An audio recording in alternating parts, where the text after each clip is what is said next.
প্রায় ২০০ বছর আগে নির্মিত সরকার বাড়ির জামে মসজিদের সৌন্দর্য ছড়াচ্ছে এখনো।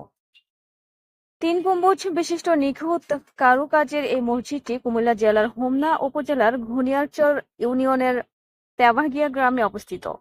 মসজিদের চারদিকে রয়েছে ১০টি মিনার। মসজিদের ভিতরে এবং বাহিরে রয়েছে দৃষ্টিনন্দন কারুকাজ। অনুমানিক আমরা সুরকি দিয়ে তৈরি হয়েছে। এটা বেশি সেটা বলে তো এটা ওইখানের বাহিরের মিস্ত্রি ছিল, বাবার উপরে মিস্ত্রি কুমিল্লা তুমুলে এসেছে। জানা যায় এটি নির্মাণের জন্য তেভাগিয়া গ্রামের সরকার বাড়ির কৃতি সন্তান মোহাম্মদ নসরুদ্দিন সরকার নিজের জমি থেকে মাটি এনে ইট ও সুরকি বানিয়ে মসজিদটি নির্মাণ করে। মজা নাই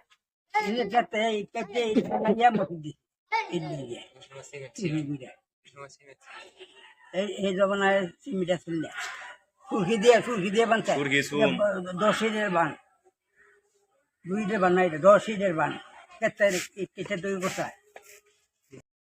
এই মসজিদটি নির্মাণ করার জন্য নসরুদ্দিন সরকার কুমিল্লার ত্রিপুরা থেকে শ্রমিক এনে নির্মাণ করেন।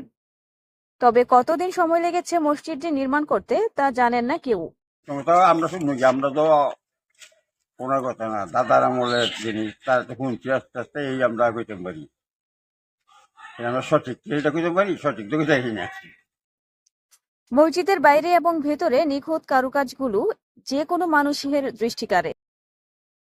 এই সময় মসজিদে ছিল না, বড়বাড়িতে ছিল একটা, আর সাইকেল আসছিল একটা, অঙ্ক ভাড়া মসজিদ দিয়েছে 2টা করে। আমি কইতাম ভাড়া 2টা করে মসজিদ দিয়েছে, একটা না, তার আগে আমার ছিল 2টা মসজিদ, 3টা মসজিদ, একটা বড়বাড়ি, একটা দইন ভাড়া, একটা বড় হয়েছে। বড়বাড়িটা মনবাড়ির মসজিদ আগে হয়েছে, আর নবালি খনকার আর তোরা আর দুর্লভনকার মসজিদ।